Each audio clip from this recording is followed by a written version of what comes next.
It's not a car. It's a ship. 1.5 tons of net weight under you and around you really feel.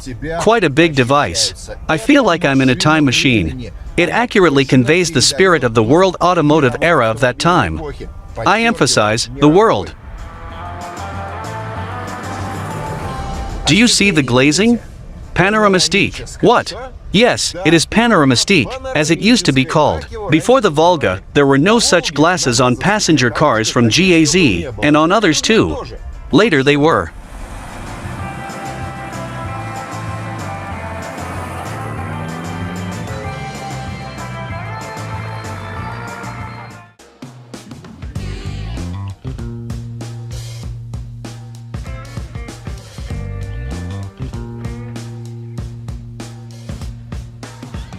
The end of the 1950s can be called the most dynamically developing time in the whole world, and the Soviet Union was no exception. The USSR was the first to launch an artificial Earth satellite on October 4, 1957. During this period, everything breathed space and aviation, and literally. Now let's get back to the discussion of the car.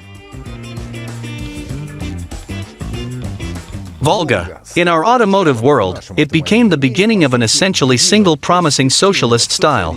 It is worth noting that it was finally formed in a couple of years, when the All-Russian Research Institute of Technical Aesthetics was opened at the largest exhibition center of the USSR VDNH. But GAZ-21 is a harbinger of Soviet mass design. At the beginning of production, it was called GAZ-21, because the plant still bore the name of Molotov. So this model was stylish and fashionable.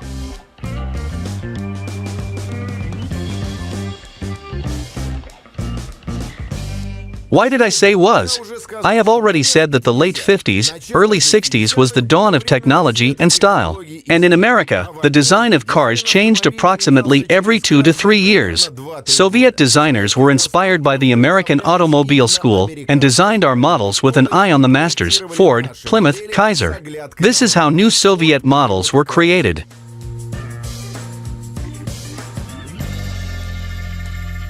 Anyone who claims that there was no copying has a fairly superficial understanding of history. There is evidence for this, and it is simple.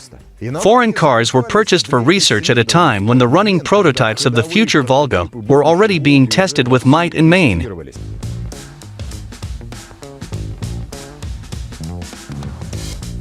But there was one caveat. What was considered a new look for the USSR was modern for Europe, and obsolete for the USA. Therefore, having appeared in 1956, the GAZ-21 was already modernized in the 58th. And in April 1962, the Gorky automobile plant began production of the third series.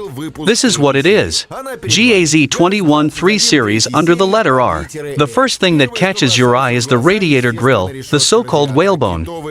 From the hood, it rode off into the forest from pedestrians and vandals along a shiny alley, taking with it the chrome molding of the hood. The fangs from the bumper are also a thing of the past, and the chrome lip itself has become more narrowed and elegant.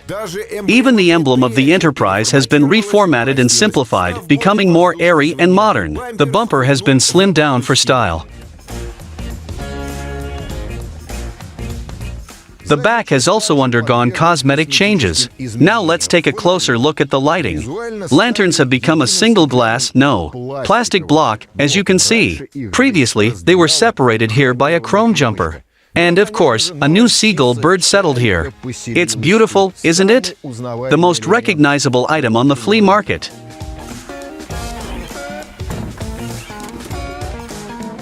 But the luggage compartment remained unchanged, which is logical. Its volume is 105 gallons, which is a lot. For centuries, the fifth wheel has been sat in it, which has practically no place of its own. In fact, there is no full-fledged place for it, since a flat 15-gallon gas tank has also settled under the floor for centuries.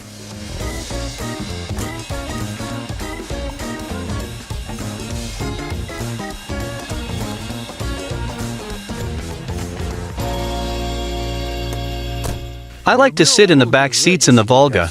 It's good to look at the burning Rome from here. If you know what I mean. By the way, wheel arches do not interfere at all, unlike Pobeda. Do you know why? Because for the Volga, the designers took wheels of a smaller radius. Just look at this sofa. 3 people can easily fit here. Handles, ashtrays, everything suggests that this is the level of a government limousine. Of course, I'm kidding. It is also interesting that the front sofa can be expanded. Rotary type lock. Fabulous. So, to begin with, we need to move the entire sofa forward and unscrew the twists on the sides to make it possible to lower the back. Now we have it like this. The next step is to move it. Well, gentlemen. No, the gentlemen don't need to come here. Ladies. Great. The springs. Okay.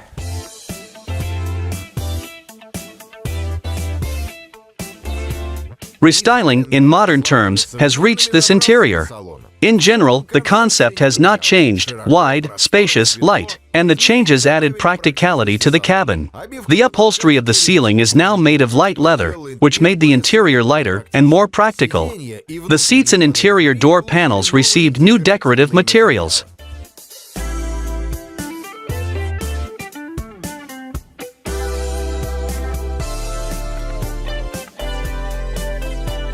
The front is also free, probably due to the wide sofa. Too bad the back doesn't recline anymore. But such is the design. Cool dashboard. I always liked the speedometer in the Volga. As a child, it reminded me of a part of the moon rover. The torpedo is trimmed with leatherette. By the way, all Volga from the factory came with radios. See, it says radio here? Even the factory paper has been preserved. This book is from that car. But there is one interesting thing in the book. It contains all the necessary and unnecessary numbers. Here are the chassis number, body number, radio number, clock number, which were also always present in the Volga, and the key number. 666 to 86. Here it is. The key that opens the road to hell. Kidding. So, right there, in this little book. Take a look here. Even the working hours of the service station are indicated.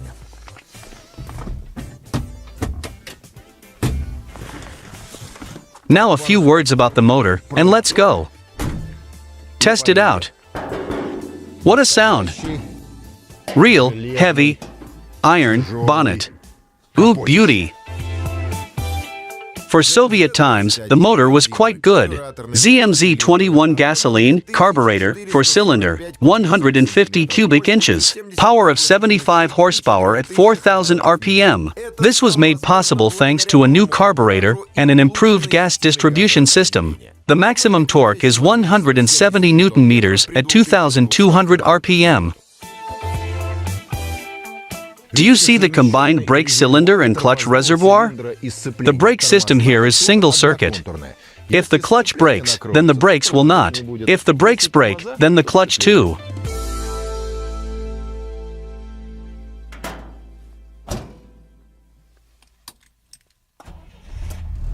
The sound of a running engine of the Volga exhaust system remained recognizable forever. I hope for you too.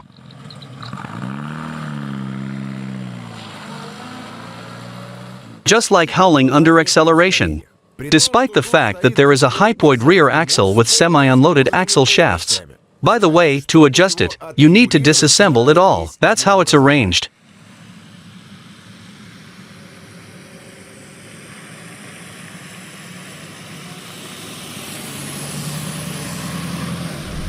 It doesn't ride, it floats. And what springs? This particular car, of course, was improved by the owners. There are already other normal shock absorbers as today, and not lever ones as before. This improved the smoothness of the ride and reduced the number of lubrication points, of which there are already so many. After all, the front suspension is pivot, although then it was already an anachronism, as well as the pointless handbrake on the cardan. But kingpins with reliable care are much more reliable than ball ones. Now let's talk about the gearbox. Automatic transmission. It would be great.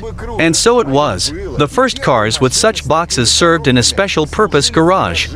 But then the party considered that it was expensive and difficult to service and maintain the machines.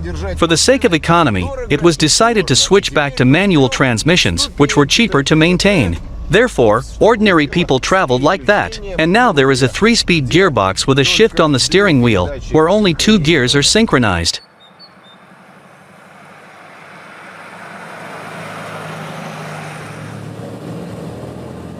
In theory, the lever on the steering wheel allows 3 people to sit in front. There is a lot of space. A few more words about the suspension. It is interesting that the front lever is built based on ZIM and is unified with some elements.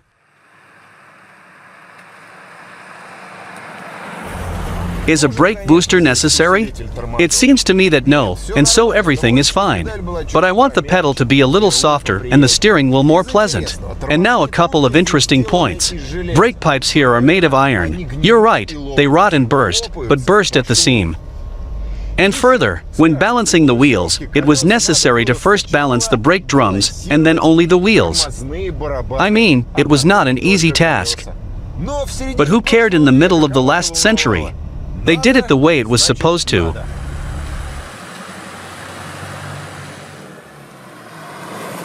Have you already guessed where I found this unique device? This car has a history. The Volga GAZ-21 entered the service in the special purpose garage in 1957 and was used as an escort vehicle. They served honestly, serviced regularly. This car has survived to this day and is an exhibit of the Museum of the Special Purpose Garage of the Federal Security Service of the Russian Federation.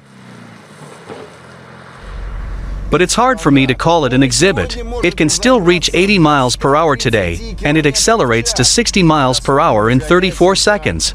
How do you like this museum exhibit?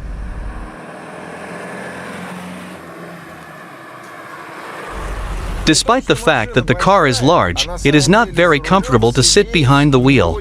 Because the distance from the chest to the steering wheel is small, and you can't move the seat back to the end. And the back is too upright. Therefore, it turns out that your legs are tucked in to press the pedals. So much space, but not enough space for the driver. But it's all very simple to explain. In those days, people were not as huge as I am. In those years, the GAZ-21 cost 5,500 Soviet rubles. And also, if you wanted to be fashionable, then for 300 rubles you were offered a set of chrome moldings. 300 rubles was a lot with a salary of 100. But in spite of everything, the designers managed to create a car that still looks amazing today. And I'm sure that the name Volga will shine again. It must return in a new form, and then no one will be able to forget about it, even if they want to. In the meantime, the hunt continues.